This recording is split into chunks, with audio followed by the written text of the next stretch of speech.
Friends, आपका फिर से स्वागत है यूट्यूब चैनल पर। आज हम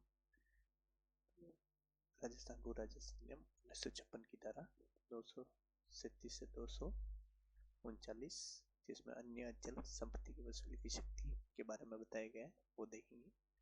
राजस्थान भू राजस्व अधिनियम 1956 के अध्याय में जब राजस्व या किराया बकाया होता है तो सामान्य प्रक्रिया से वसूली संभव नहीं होती है, तब कुछ विशेष परिस्थितियाँ कलेक्टर को प्रदान की गई है। धारा 237 से 239 तक इस स्थिति में लागू होती है कि जहाँ डिफॉल्टर की किसी अन्य अचल संपत्ति से वसूली की जाती है और उस संपत्ति को नीलाम किया जा सकता है। धारा 237 अन्य अचल संपत्ति से वसूली की शक्ति, यदि किसी विशेष भूमि से बकाया राजस्व या किराए वसूली की सभी प्रक्रियाएं असफल हो जाती है और डिफॉल्टर के पास किसी अन्य अचल संपत्ति में हिस्सा या स्वामित्व है, तो कलेक्टर को यह शक्ति है कि वह उस संपत्ति को उसी प्रकार जब्त और नीलाम कर सकता है जैसे कि वह मूल बकाया भूमि हो। यह प्रक्रिया सिर्फ डिफॉल्टर की हिस्सेदारी को ही प्रभावित करेगी।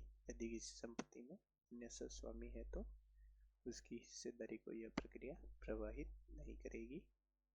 द्वितीय उपधारणा, यदि कोई राशि बकाया है जो किसी विशेष भूमि से संबंधित नहीं है लेकिन वह राजस्व की श्रेणी में आती है, तो उस राशि की वसूली भी डिफॉल्टर की किसी भी अचल संपत्ति से की जा सकती है। उदाहरण के लिए, ग्राम की एक भूमि पर 10,000 का राजस्व बकाया है और उस भूमि की वसूली असफल हो गई, तो राम के पास एक अन्य ग्राम में मकान भी है, तो कलेक्टर राम की उस अन्य संपत्ति को से भी बकाया वसूल सकते हैं, लेकिन किसी और के हितों को प्रभावित नहीं करेंगे।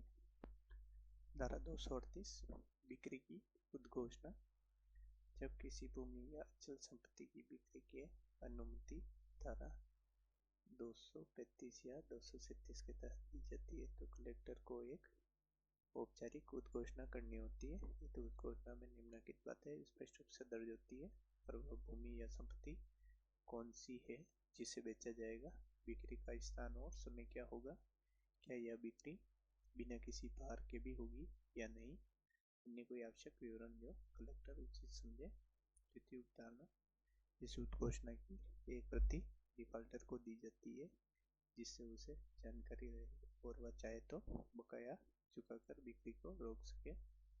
श्याम के खिलाफ धारा 237 के अंतर्गत कार्रवाई शुरू की गई है।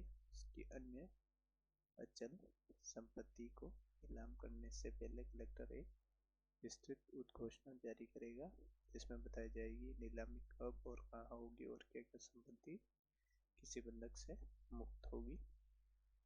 धारा 239 नीलामी कब और कौन करेगा। इस धारा में यह व्यवस्था दी गई है कि नीलामी कौन करेगा या किन शर्तों के अधीन यह की जाएगी।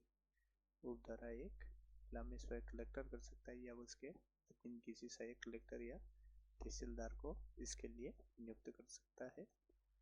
उपधारा 2, नीलामी रविवार या किसी अनिर्धारित अवकाश के दिन नहीं हो सकती। उद्घोषणा जारी होने से कम 30 दिन बाद ही नीलामी हो सकती है। यह समय डिफॉल्टर के बकाया चुकाने का अवसर देने के लिए आवश्यक है। कलेक्टर समय समय पर नीलामी को स्थगित कर सकता है और यदि उसे उपयुक्त लगे, कलेक्टर किसी डिफॉल्टर की 5 बीघा भूमि की नीलामी करना चाहता है और वह 1 जुलाई को उद्घोषणा करता है, तो नीलामी 31 जुलाई से पहले नहीं हो सकती। यदि 31 जुलाई को रविवार तो अगला कार्य दिवस चुना जाएगा। कलेक्टर तहसीलदार को भी अधिकृत कर सकता है कि वह नीलामी की प्रक्रिया पूरी करे। धारा 237 से 239 इस बात की पुष्टि करती है कि राज्य को राजस्व वसूली के लिए वैकल्पिक साधनों की शक्ति प्राप्त है। अगर डिफॉल्टर की मूल भूमि से वसूली नहीं हो पाती तो उसकी अन्य संपत्ति से भी वसूली की जा सकती है, लेकिन इन पूरी प्रक्रियाओं में यह ध्यान रखा जाता है कि अन्य सहस्वामियों या हितधारकों के अधिकारों को कोई नुकसान न हो।